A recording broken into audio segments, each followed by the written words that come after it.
First of all, what an outstanding game we just witnessed. I mean, we saw Stephon Diggs go out there and snag what looked to be a potential catch of the year, just to have it topped by Justin Jefferson. And this, in all likelihood, will go down as the game of the year, but it's not the outcome the Buffalo Bills were looking for at all. This should not have been the game of the year. We're going to dive into why it ended up being this way.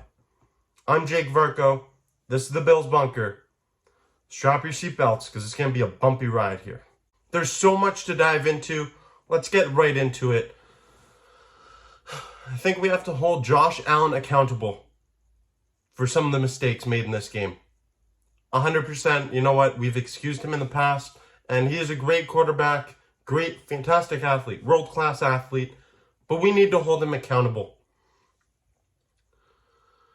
Too many unforced errors made in this game, and they're coming back to haunt the Bills. We saw it last week, we saw it against the Packers, and now we see it trickle in to this week as well. I don't care that he had a elbow injury.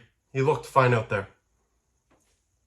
These errors are costly, and they're going to hurt the Bills going forward. You can't throw 6 interceptions in a span of 3 games and expect to win those games. That's why the Bills have lost 2 of their last 3 games. And to opponents that I believe they should beat. Yes, the Minnesota Vikings are a good team. They're a great, fantastic team. That offense is dynamic.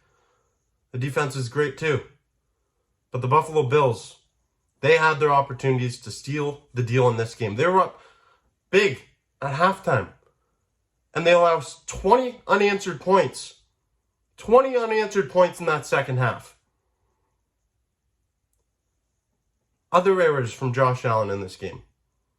I mean, the biggest one, in the end zone, botches the snap.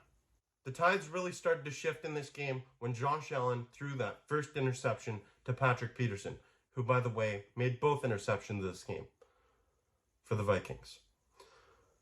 It's just, you can't be doing this. You had an opportunity to bury the Vikings then and there.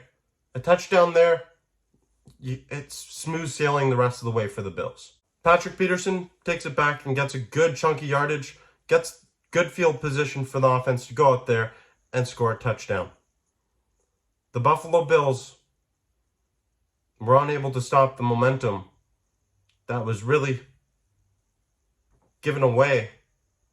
Yes, I'm going to say given away by Josh Allen in this offense, but mostly by the decision-making of Josh Allen. I'm not being overcritical here.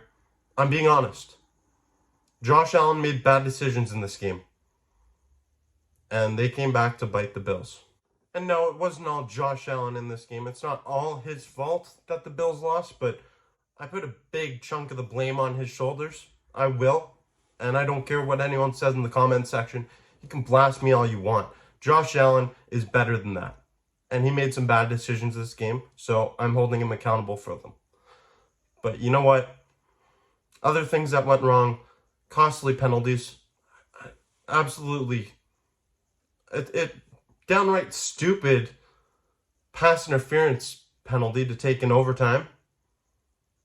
I mean, what are you doing just blowing up Justin Jefferson like that? I know he's pretty much unstoppable, but you can't just blow him up like that and expect the Vikings to not get yardage. It's obviously a blatant pass interference call.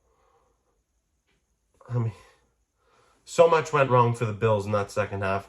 They knew that the momentum was on the Vikings side, and all they could do was try to slow it down. And they failed at doing that. The Bills had a couple nice 3rd down and 4th down stops, but 3 of 5. The Minnesota Vikings on 4th down were 3 of 5. You know what? Like, it speaks for itself. The Minnesota Vikings are getting longer possessions, more opportunities, because the Bills were unable to stop them on 4th down.